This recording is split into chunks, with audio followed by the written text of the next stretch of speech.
के राष्ट्रपति इब्राहिम रईसी की हेलीकॉप्टर क्रैश में मौत हो गई है। रईसी के साथ उनके विदेश मंत्री की भी मौत हो गई है। राष्ट्रपति रईसी का हेलीकॉप्टर क्रैश रविवार को हुआ था और आज उनकी मौत की पुष्टि हुई जब मलबा मिला। इस हादसे में हेलीकॉप्टर में सवार अन्य लोगों की भी मौत हो गई है। समाचार एजेंसियों के मुताबिक हेलीकॉप्टर में बॉडीगार्ड, पायलट, को पायलट, सुरक्षा प्रमुख जैसे अधिकारी भी सवार थे। डिटेल से समझेंगे, अपने कुछ सहयोगियों के साथ जुड़ेंगे और आपको बता दें कि ये जो इब्राहिम रईसी है, ये ईरान के जो सुप्रीम लीडर है खमेनी, उनके ये बेहद करीबी माने जाते थे। और हमारे सहयोगी नीरज वाजपेयी हमसे जुड़ गए हैं। नीरज जी, अब ये न्यूज़ कंफर्म्ड है, तो क्या असर जियोपॉलिटिक्स और मार्केट्स पर देखा जा सकता है? देखिए, ये एक अभी की रिपोर्ट के हिसाब से एक मौसम की वजह से ऐसा होगा लगता है। कोई कॉन्स्पिरेसी थ्योरी या कोई फॉरेन इंट्रूजन नहीं लग रहा है इसमें। तो इसलिए अभी तक ये नहीं कहा जा सकता कि कोई बहुत बड़ा रिपरकशन जियोपॉलिटिकल इसका होगा। लेकिन रईसी की मौत की वजह से कुछ चीजों में सेटअप देखने को मिलेगा। जैसे रईसी लगातार कोशिश कर रहे थे कि वेस्ट में अपनी टाई अप खत्म करने पूरी तरीके से, और रशिया और चाइना के साथ बहुत ज्यादा इन्वॉल्व होना चाहते थे। तो इस तरह की कुछ लॉन्ग रन प्रोसेस पे असर पड़ सकता है, लेकिन मार्केट में क्रूड पे इमीडिएट कोई इम्पैक्ट नहीं होगा, क्योंकि क्रूड में भी आप देखिए तो बहुत $1 का सिर्फ इम्पैक्ट है। वो भी इसलिए आया क्योंकि यूएस ने एसपीडीआर ऑयल खरीदा है, यानी स्ट्रेटेजिक रिजर्व के लिए जो उनको तेल खरीदना होता है उन्होंने खरीदा, इसलिए हल्का सा मूव है। सप्लाई अभी भी वैसी बनी हुई है। और चूंकि एक नेचुरल इन द सेंस कि एक मौसम की वजह से दुर्घटना है, कोई सबोटाज नहीं है, इसलिए कोई जियोपॉलिटिकल टेंशन अभी तक तो नहीं बना है। बाकी रिपोर्ट्स आती है जैसे चक शूमर जो यूएस के मेजॉरिटी लीडर, उन्होंने कह दिया है कि ये जो नेचुरल सिचुएशन हुई है उसकी वजह से सिचुएशन कंट्रोल में है, कोई दिक्कत वहाँ पे दिख नहीं रही है। दूसरी इम्पोर्टेंट बात है कि इसमें सक्सेशन प्लान कैसे होगा वो इम्पोर्टेंट होगा। जियोपॉलिटिक्स आगे वैसे डिसाइड होगी। तो अभी के हिसाब से तो जो उनके वाइस प्रेसिडेंट है मोहम्मद मुख्तार, वो टेक ओवर करेंगे कुछ समय के, लेकिन विद इन 50 डेज इलेक्शन होगा और उसमें फिर एक नया प्रेसिडेंट चुन के आएगा। वो कौन व्यक्ति होगा, ठीक है, इस पर ज्यादा पॉलिटिक्स है। ठीक है नीरज जी। तो संजय सूरी भी जुड़ गए हैं हमारे साथ। संजय जी, अब बताएं क्या अपडेट्स हैं आपके पास? देखिए, ये बहुत देर तक ये तलाश जारी रही है। कल भी आज भी जब ये हेलीकॉप्टर बताया गया कि ये मिसिंग है, बताया गया कि एक हार्ड लैंडिंग हुई है। हार्ड लैंडिंग और क्रैश में कितना अंतर है ये तो हम सब जानते हैं। तो आशंका तब से बनी हुई थी, लेकिन कुछ ही समय पहले ये कंफर्म हो गया है कि राष्ट्रपति इब्राहिम रईसी की मौत हो गई है इस हेलीकॉप्टर क्रैश में, फॉरेन मिनिस्टर के साथ कुछ अन्य लोगों के साथ। तो ये अब खबर कंफर्म है। तो इसके पीछे और इसको लेकर कई प्रश्न उठते हैं कि ये क्रैश कैसे हुआ, इसके पीछे क्या है। कहीं कोई साजिश तो नहीं, कहीं कोई सबोटाज तो नहीं। इतना जरूर पता है कि मौसम की हालत काफी खस्ता थी, फॉग बनी हुई थी और जो मौसम था काफी डिस्टर्ब रहा। तो काफी मुश्किल कंडीशंस में ये हेलीकॉप्टर यात्रा कर रहा था। 3 हेलीकॉप्टर थे, बाकी 2 बच के आ गए, लेकिन जिस हेलीकॉप्टर में रईसी जी थे उसका क्रैश हो गया और उस क्रैश में उनका देहांत हो गया। धन्यवाद आपका संजय जी। और अब हमारे साथ नरेंद्र तनेजा जुड़ गए हैं, पॉलिटिकल एक्सपर्ट। तनेजा जी, स्वागत है आपका सीएनबीसी आवाज पर। आप कैसे देख रहे हैं, आपका क्या रिएक्शन है, क्या कोई फॉल आउट्स आपको लगता है? देखिए, वो राष्ट्रपति इब्राहिम रईसी जो थे वो काफी बड़ी वहाँ पे ईरान के अंदर उनकी बड़ी हस्ती थी और कुछ हद तक पॉपुलर भी थे। हार्ड लाइनर उनको माना जाता था और ऐसा अटकलें थी कि शायद वो वहाँ के अब जो चीफ आयतुल्ला, सबसे बड़े जो धार्मिक नेता हैं, वो ही बनेंगे, क्योंकि जो अभी वर्तमान में है कहते हैं उनका स्वास्थ्य ठीक नहीं है।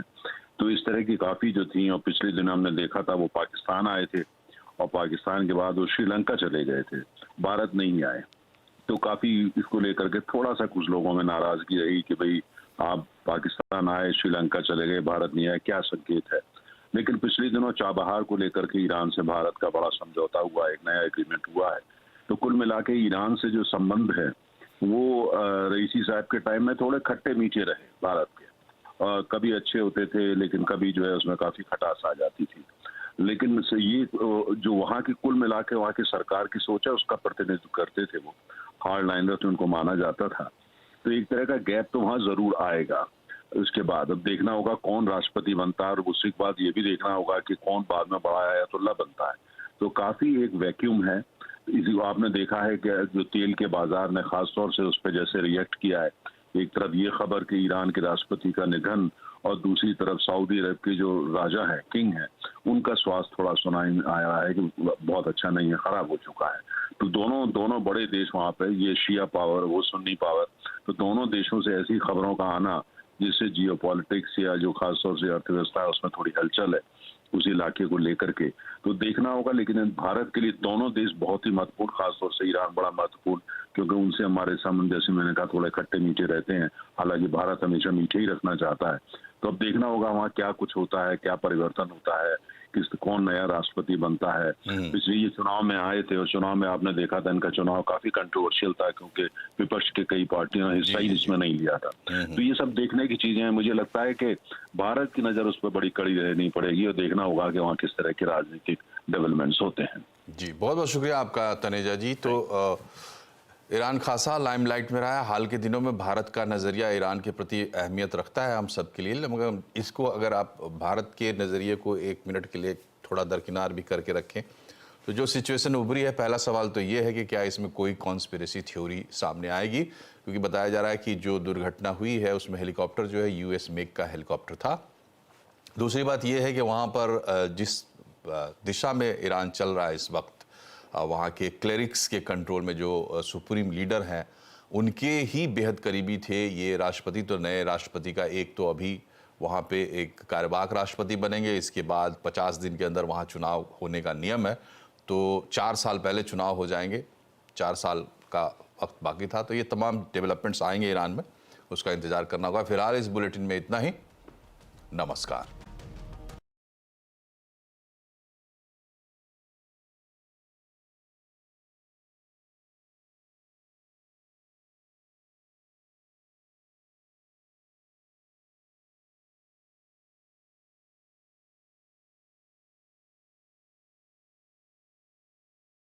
सीधा रुख करते हैं चुनाव की खबरों का।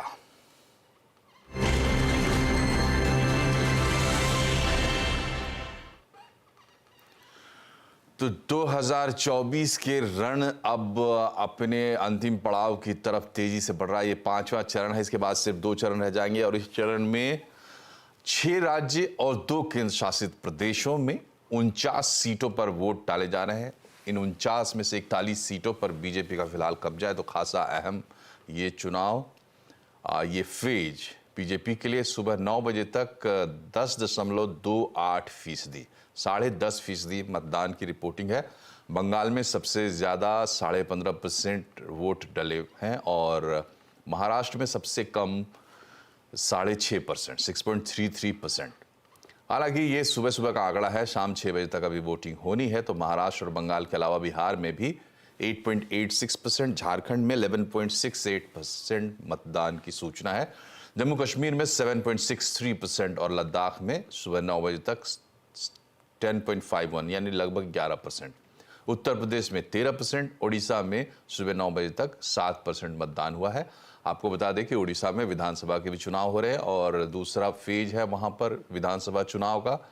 और आज लोकसभा चुनाव के वहाँ 5 सीटें और विधानसभा चुनाव की लगभग 28 सीटें हैं जिस पर आज वोटिंग हो रही है। और आज के इस फेज में राजनाथ सिंह, स्मृति ईरानी, पीयूष गोयल समेत 9 केंद्रीय मंत्री मैदान में हैं। वायनाड से सांसद राहुल गांधी भी, जो दूसरी उनकी सीट है रायबरेली से, चुनाव लड़ रहे हैं। उन्होंने बाकायदा कैंप कर रखा है रायबरेली में। राजनाथ सिंह और स्मृति ईरानी ने भी वोट डाले हैं और वोट डालने के बाद उन्होंने क्या कुछ कहा है आप भी सुनिए। लखनऊ सहित मैं देश के सभी मतदाताओं से ये अपील करना चाहता हूँ कि वह आज के दिन अपने परिवार के सभी सदस्यों को साथ लेकर वह मतदान निश्चित रूप से करें, यही हमारी सबसे अपील है। मैं पुनः कहती हूँ, ये मेरा सौभाग्य है कि आज गौरीगंज में विकसित भारत के संकल्प के साथ गरीब कल्याण एवं महिला शक्ति को समर्पित एक नेता को, एक राष्ट्र सेवक को मैंने अपना मत दिया। अभिलाषी हूं कि जनता उनको अपना स्नेह और आशीर्वाद निरंतर देती रहे। और अब आपको थोड़ा दिखाते हैं सीधा मैदान में क्या कुछ चल रहा है। हमारे साथ हमारे संवाददाता विवेक गुप्ता जुड़ गए हैं और साथ ही शांतिया भी। विवेक, कहाँ हैं आप और किस तरीके का मंजर आपको दिखाई दे रहा है? मतदान कैसा चल रहा है? मनोज, देखिए इस टाइम बताना चाहेंगे हम मुंबई के पेट्रोल इलाके में है, वेला टेरेसेस बूथ है और यहाँ पर ये बूथ इसलिए भी अहम है कि यहाँ पे सबसे ज्यादा जो बड़े बड़े इंडस्ट्रीज और बिजनेसमैन आते हैं वो यहाँ पे वोटिंग करने आते हैं। और साफ तौर पे मैं तस्वीर दिखाना चाहूंगा, देखिए किस तरह से जोश है, लोग यहाँ पर वोटिंग करने आ रहे हैं। लेकिन इस पूरे बातचीत में हमारे साथ खास मेहमान जुड़ रहे हैं। बजाज ग्रुप ऑफ कंपनी के डायरेक्टर नीरज बजाज जी हमारे साथ, उनसे बात करने की हम कोशिश करते हैं। सर, बहुत बहुत शुक्रिया CNBC आवाज से बात करने के लिए। किन किन मुद्दों पे सर वोट दिया आपने? सर, हमने तो पहली बात तो वोट देना बिल्कुल ज़रूरी है, ये हमारा राइट है एज अ सिटीज़न। और देश में और स्पेशली मुंबई में आई होप इस बार हमारी रिकॉर्ड टर्नआउट्स होंगे। तो 5 साल में एक बार एक दिन का ये सवाल होता है, बहुत ज़रूरी, मैं मानता हूँ बहुत ज़रूरी है। और इसलिए मैंने कभी, जब से मैं 18 बरस का हुआ, कभी वोट मिस नहीं किया। तो ये तो इसमें इंडस्ट्री के लिए क्या अच्छा है, उस हिसाब से मैं वोट नहीं करना चाहूँगा। ये 5 साल में जो होता है, ये एक बार जो पार्लियामेंट का इलेक्शन, इसमें अपने देखना है कि देश को में क्या ज़रूरी है। मेरे फ़ायदे के लिए, हमारे इंडस्ट्री के लिए या हमारे मुंबई के लिए, वो नैरो तरह से मैं तो नहीं देखूंगा। मैं तो देखूंगा कि देश के लिए कौन भला करेगा, सबसे अच्छा हमारा प्राइम मिनिस्टर बोल दीजिए, हमारी गवर्नमेंट, हमारी पार्टी कौन सी जो हम बेस्ट मानते हैं, जो सबसे परफॉर्म कर पाएगी, उसके लिए वोट देना चाहिए। बहुत सोच विचार के, बहुत महत्व का वोट होता है। Sir, as a big businessman, as a industries में आपसे पूछे, इकोनॉमिक्स वाइज अगर हम पूछा जाए तो क्या क्या मुद्दे रहेंगे? इकोनॉमिक वाइज तो वही ग्रोथ चाहिए, ईज ऑफ डूइंग बिजनेस होना, बहुत इसमें सब में प्रोग्रेस हुआ है। पर अगेन इम्प्रूवमेंट के लिए कोई लिमिट तो होती नहीं है, तो इम्प्रूवमेंट तो कंटिन्यूस प्रोसेस होता है। तो इस तरह, पर अदरवाइज बहुत इसमें रिफॉर्म्स हुए हैं, बहुत प्रोग्रेस हुआ है, उसमें कोई डाउट नहीं है। और इसलिए देश जो पूरे वर्ल्ड में जो तकलीफ़ें हो रही है, जो स्लो डाउन हो रहा है, जो पूरा रिसेशंस हो रहे हैं, किधर वॉर हो रहा है, किधर क्या क्या तकलीफ़ें हो रही है, सबको मालूम है। उसमें आज ये तो मानना पड़ेगा कि इंडिया ब्राइट स्पॉट है, इंडिया ब्राइट स्पॉट है।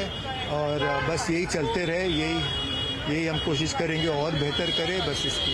सर भाई, हम सरकार दावा कर रहे हैं कि हम आने वाले के दौर में 30वें नंबर पे पहुंच जाएंगे वर्ल्ड इकोनॉमिक पर। ये तो क्लियरली दिखाई दे रहा है ये, और इसलिए 2-3 साल, अब 2 साल लगेंगे, 3 साल 4 साल, क्योंकि दूसरे भी देश कोशिश करेंगे। पर ये मैं मानता हूँ कि ये जरूर हम नंबर 3 पर तो पहुंचेंगे। बिल्कुल डायरेक्शन बिल्कुल क्लियर है, वो अब डायरेक्शन में जा रहे हैं। Okay, thank you so much sir. Thank you sir. तो मनोज जी, ये हमारे साथ थे बजाज ग्रुप का डायरेक्टर नीरज वाजपेयी जी थे हमारे साथ। उनसे नीरज बजाज जी थे हमारे साथ, और उन्होंने साफ तौर पे कहा कि देश जो है सही दिशा में जा रहा है। लेकिन अब मैं आपको तस्वीर दिखाऊंगी, देखिए पेडर रोड के विला टेरेसा पे हम मौजूद हैं और देखिए किस तरीके से जो लोग हैं यहाँ पे वोटिंग कर रहे हैं। और वोटिंग परसेंटेज अभी फिलहाल जो हमारे पास आया है वो मुंबई का 6% है। कम दिख रहा है क्योंकि धूप बहुत ज्यादा है, गर्मी बहुत ज्यादा है। लेकिन जैसे दिन बढ़ता जाएगा, जो बड़े सेलिब्रिटीज वोटिंग करने उतरे हैं, पॉलिटिशियन वोटिंग करने उतरे हैं और बिजनेसमैन वोटिंग करने उतरे हैं, वो सिर्फ यही लोगों से गुजारिश कर रहे हैं कि लोग बाहर निकलें, वोट करें। और महाराष्ट्र में जो ये 5वां चरण है वो आखिरी चरण है और आज पूरे महाराष्ट्र में 13 लोकसभा सीट पर चुनाव हो रहे हैं। पूरे MMR रीजन यानी मुंबई मेट्रोपॉलिटन रीजन में सभी सीटों पर, मुंबई में 6 सीट और मुंबई के आसपास जो भी सीटें हैं, पूरे महाराष्ट्र में 13 सीटों पर चुनाव हो रहे हैं। और यही गुजारिश की जा रही है कि लोग ज्यादा से ज्यादा घर से बाहर निकलें और अपने मतदान का उपयोग करें। मनोज जी, और हम भी अपने तरफ से दर्शकों से अपील करते हैं कि भाई घर से निकले और मतदान जरूर करें। ये एक ऐसा दिन है, 5 साल में एक बार आता है जब आपको सभी लोग एक कतार में खड़े नजर आते हैं। सांतिया के पास चलते हैं। आप कहाँ हैं सांतिया, और बताएं आप क्या महसूस कर पा रहे हैं आज के दिन? देखिए फिलहाल हम प्रभा देवी में हैं। ये मुंबई की जो 6 लोकसभा कॉन्स्टिट्यूएंसीज हैं उसमें से जो मुंबई साउथ सेंट्रल यानी कि दक्षिण मध्य मुंबई उसका हिस्सा है। फिलहाल दिखाने को हमारे पास बहुत कुछ है नहीं। यहाँ पे एकदम माहौल ठंडा पड़ा है। जैसे जैसे सूरज बढ़ता जा रहा है वैसे वैसे वोटरों की संख्या कम होती जा रही है। पिछले 4 चरणों का यह अनुभव भी रहा है और ये ट्रेंड भी सामने आया है कि जैसे जैसे शाम होती जाती है वोटर टर्नआउट तब उठना शुरू करता है। दिन के पहले हिस्से में यह मंदा ही रहता है। बात करें अगर मुंबई की 6 लोकसभा कॉन्स्टिट्यूएंसीज हैं और मुंबई के आसपास की जो सीटें हैं वहां पे मुद्दे लगभग एक से ही रहेंगे, जिसमें इंफ्रास्ट्रक्चर डेवलपमेंट बहुत बड़ा रोल प्ले करेगा। सड़कों की बेहतर गुणवत्ता, कम्यूटिंग की बेहतर फैसिलिटीज, पॉटहोल से लेकर के स्लम रिहैबिलिटेशन और पुरानी इमारतों का रीडेवलपमेंट एक बहुत बड़ा मुद्दा सभी सीटों के लिए मुंबई की रहेगा। उसके आसपास भी थाने हो, चाहे कल्याण हो, चाहे पालघर का कुछ करीबी हिस्सा हो, वहां भी यही मुद्दे रहेंगे। भिवंडी की आप एक बात करें तो भिवंडी में देखिए एक तबका जो है वहां पे टेक्सटाइल मिल ओनर्स का है, टेक्सटाइल हैंडलूम ओनर्स का है, तो वहां पे सब्सिडाइज इलेक्ट्रिसिटी से लेकर के सब्सिडाइज्ड रॉ मटेरियल मुद्दा रहेंगे। और इसके अलावा देखिए 3 और सीटें जो कि मुंबई मेट्रोपॉलिटन रीजन से बाहर हैं और जहां पे फिलहाल वोटिंग जारी है वो है नासिक, डिंडोरी और उत्तर महाराष्ट्र का धुले। जी नासिक डिंडोरी अहम सीटें रहेंगी क्योंकि यहाँ पे देखिए सबसे ज्यादा प्याज किस तरह से एक बार फिर लोकसभा चुनाव में एक बहुत बड़ा रोल प्ले करने वाला है, ये नासिक और डिंडोरी से समझ में आएगा। नासिक डिंडोरी के प्याज किसान जो हैं वो पिछले 2-3 सालों से भयंकर परेशानी का सामना उठा रहे हैं। उनमें बहुत नाराजगी है। प्रधानमंत्री मोदी का जो हाल ही में दौरा हुआ था नासिक, वहां पर एक चिट्ठी देने की भी कोशिश की थी किसानों ने। शुरुआत में एक्सपोर्ट को लेकर के जो पाबंदियां लगी थी उसको लेकर के व्यापारी वर्ग जो कि ट्रेडिशनली एनडीए बीजेपी का वोटर होता है उसमें भी नाराजगी थी। और अभी हाल ही में कुछ ही दिन पहले, करीब 2 हफ्ते पहले, प्याज की निर्यात पर जो बंदी लगी थी उसे हटा दिया गया है। उम्मीद करती है एनडीए कि इसका फायदा एनडीए को मिलेगा।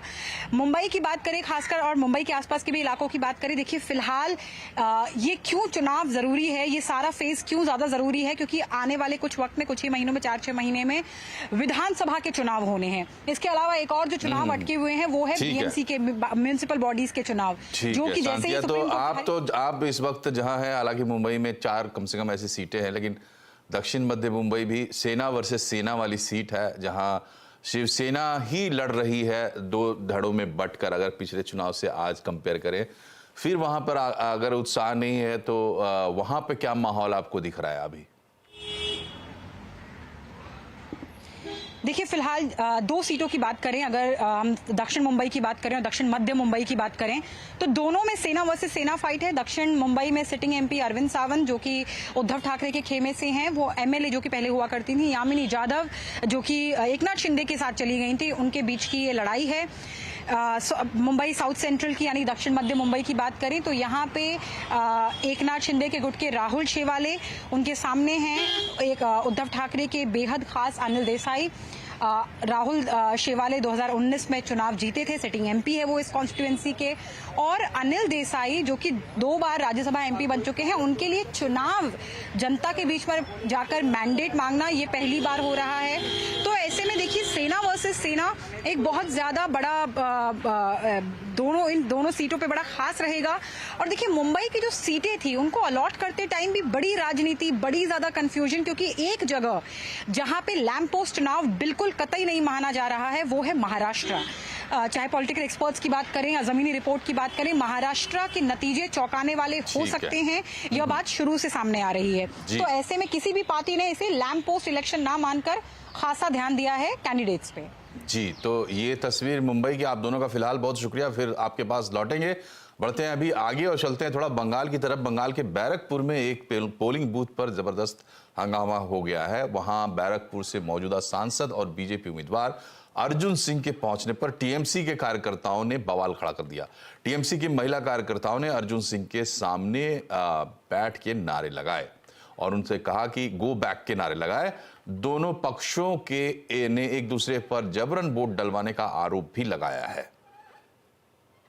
बैरकपुर का ये कांचरापाड़ा इलाका है जहां पर अर्जुन सिंह का काफिला गुजर रहा था। एक तरफ मैं तस्वीरें दिखाऊंगी तो वहां पर जो स्थानीय टीएमसी के लोग हैं उन्होंने यहाँ पर जो है उत्तेजना उत्तेजना शुरू कर दी है। देखिए जो स्थानीय महिलाएं हैं, मैं एक बार इनसे बात करूंगी। क्या हुआ है, क्या हुआ है, क्या हुआ है? नहीं पता ये क्यों होगा, क्या हुआ है, क्यों होगा, क्या हुआ, क्या है? हम वोट देने गया था, करके बोला है, हम वोट देने गया था, एक दूसरे को बोला कि 1 नंबर बटन में वोट दो, ठीक है? बोला, किसने बोला? ये भुआई बोल के लड़का बीजेपी का एजेंट है, अंदर बैठ के बोल रहे कि तुम लोग वहीं पे भी वोट दो, बीजेपी जीतेगी। अर्जुन सिंह आए, क्या हुआ? अर्जुन सिंह क्या करेगा? अर्जुन सिंह को मेरे साथ बात करने बोले, इधर कितना वोट है नहीं है उसको कुछ। ये टीएमसी के समर्थक है जो यहाँ पर हल्ला कर रहे हैं और उत्तेजना का माहौल आपको नजर आ रहा है। देखिए, तो ये भी एक तस्वीर लोकतंत्र की। अर्जुन सिंह वो कैंडिडेट हैं जो दोनों पार्टियों में रह चुके हैं, जीतते रहे और बड़े कॉन्फिडेंस से कहते हैं कि पार्टियां मैटर नहीं करती हैं। अर्जुन सिंह के लिए अर्जुन सिंह मैटर करता है। बहरहाल फिर अब निकलते हैं पश्चिम बंगाल से और आपको लेकर चलते हैं जम्मू कश्मीर। वहाँ एक सीट पर आज वोटिंग है और वो सीट है बारामूला, जहां मतदान केंद्र की तस्वीरें सामने आ रही है। वहां से लोग वोट डालने का उत्साह साफ दिखाई दे रहा है। लोगों की लंबी कतारें लगी हुई हैं। सुबह से भी लाइन में लगकर लोग अपनी पारी का इंतजार कर रहे हैं। यहां पर आपको बताएं कि उमर अब्दुल्ला है कैंडिडेट। बारामूला लोकसभा सीट पर पोलिंग का सिलसिला जारी है। मैं इस वक्त आगरी कलान में हूं। ये बारामूला का एरिया है और यहाँ पे आप देख सकते हैं कितनी लंबी लंबी कतारें हैं। यहाँ पे महिलाओं की एक बड़ी तादाद निकली है वोट देने के लिए और खासतौर से हम देख रहे हैं इन कतारों में नौजवानों की तादाद भी बहुत ज़्यादा है। इस बार बहुत सख्त मुकाबला है। Former chief minister Omar Abdullah का मुकाबला पीपल्स कॉन्फ्रेंस और अवामी इत्तेहाद पार्टी और साथ ही PDP के साथ है, लेकिन समझा जा रहा है कि इस लोकसभा सीट पर तिकोनी मुकाबला है, यानी पीपल्स कॉन्फ्रेंस, नेशनल कॉन्फ्रेंस और इंजीनियर रशीद की पार्टी के दरमियान। इंजीनियर रशीद जेल में है, लेकिन जब उनका फॉर्म एक्सेप्ट किया गया उसके बाद उन्होंने बहुत ही रिदम के साथ कैंपेनिंग चलाई उनके बेटों ने, क्योंकि उनके बेटे अबरार रशीद ने लोगों से यह कहा कि उनके बाप को छुड़ाने के लिए वो वोट दें। तो सेंटिमेंट जो है उन्होंने इस कैंपेनिंग के साथ जोड़ा और उनको स्पॉन्टेनियस सपोर्ट मिला भी लोगों का, जो पहले एक्सपेक्ट नहीं किया जा रहा था। कैमरा पर्सन आफाक के साथ रिफत अब्दुल्ला। तो ये थे आज की मतदान का हाल देश के अलग अलग हिस्सों से और आपको कुछ तस्वीरें दिखाते हैं अलग अलग जगहों में मतदान की। लेकिन साथ ही आपको बता दें कि एक बड़ी खबर आज है ईरान से, जहां राष्ट्रपति इब्राहिम रईसी की मौत हो गई है और इस खबर के बड़े इम्प्लिकेशंस व्यवसाय जगत पर, शेयर मार्केट पर भी देखा जा रहा है, पूरे जियो पॉलिटिकल सिनेरियो पर। तो इस पर बात करेंगे एक छोटे से ब्रेक के बाद।